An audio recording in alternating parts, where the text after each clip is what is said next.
I, and served for 34 years until he died in office at the age of 79, while Roberts is being appointed at the age of 50 in 2005. You have to recognize that the horizon of expected age at death is a continually receding one, so that by all likely measures, Roberts is going to serve until at least the year 2045, God willing.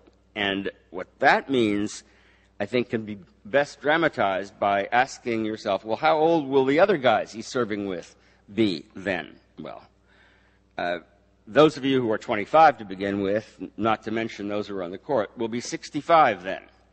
Used to be retirement age. Likely to have grandchildren by the time Roberts is leaving. Some of you may be about ready to clone some spare body parts for the day that you could use a transplant and don't want to have any tissue rejection problems.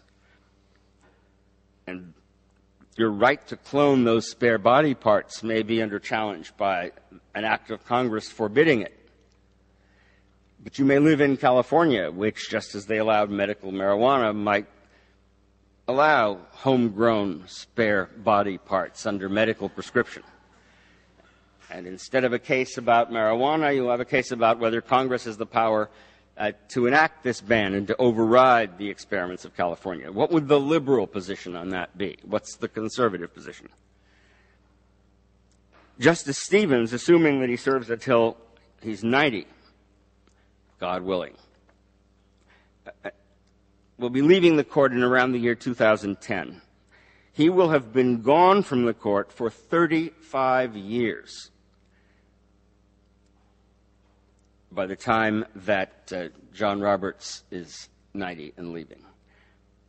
That's as long ago then as Hugo Black's departure from the court in 1971 is now. Justice Scalia will have retired at 90, some 18 years before Roberts will.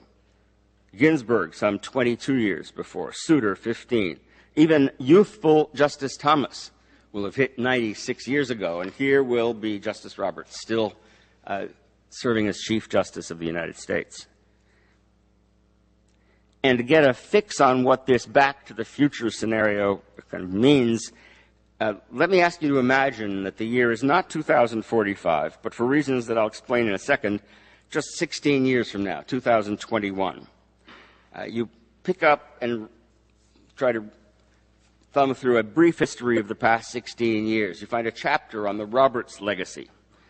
Oh, Justice Roberts joined the court to fill the seat of a deceased predecessor, arriving at roughly the same time as another justice, making it really one of the unique moments in the court's history when two justices, one of whom is the chief, are essentially changing at once, dramatically changing the chemistry of the whole court. Just 6 years into the term of Justice Roberts, he wrote for the court a key decision to close a loophole in the protections of state sovereignty. The court had protected state sovereignty from federal regulation, but the spending power, which brings us all here today, had been used to circumvent limits on Congress's power to regulate. And I'm now talking 16 years into the future. Roberts writes an opinion for the court closing the loophole in the spending power, saying that if Congress uses the power to tax and spend in order to incentivize individuals to do what it could not under the regulatory power force them to do, that will violate the Constitution. There are three dissenters, the three elderly liberal holdovers. One is champion of privacy born in Boston.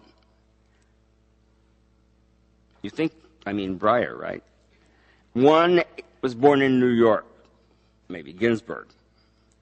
One is a Republican appointee from New Hampshire, who was later elevated by a Democratic president to be the first Chief Justice appointed by a Democrat in half a century. Maybe if you have a crystal ball, you think I mean Souter. In fact, I mean not Breyer and Ginsburg and Souter. The dissenters I have in mind were Brandeis, Cardozo, and Stone from New Hampshire, appointed by a Republican, elevated to the position of Chief Justice by a Democrat. The Roberts I have in mind, who wrote this majority opinion that I've described to you, is not John Roberts, but Owen Roberts. As far as I know, no relation. Owen Roberts writes the opinion in a case called United States v. Butler, writing it rather formalistically, saying all we have to do, we don't make policy here, we just follow the rule of law. Sounds familiar? We follow the rule of law, we lay the act of Congress against the Constitution, that if it doesn't fit, well, he doesn't say if it doesn't fit, we can't acquit. He says if it doesn't fit, we invalidate the act of Congress. That was the Butler case. Now, I do this not just because of the cutesy parallel between Roberts and these three dissenters, but because there is a certain deeper point. The moment when Owen Roberts is appointed, 1930, is the first time prior to this, 75 years ago, when in fact there were two vacancies at more or less the same time, the chief and an associate, and when there were a solid 4 votes. At that time, they were called the 4 horsemen of the apocalypse by their adversaries, Vandeventer, Sutherland, McReynolds, and Butler, who stuck together in invalidating progressive minimum wage and maximum hour legislation at the state level and in striking down federal legislation trying to achieve the same ends under the Commerce Power.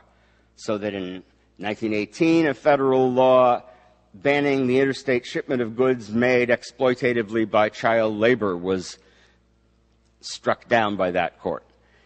It all changed in the spring of 1937, called by a famous wag who worked in the New Deal, a lawyer named Abe Fortas, the switch in time that saved the 9.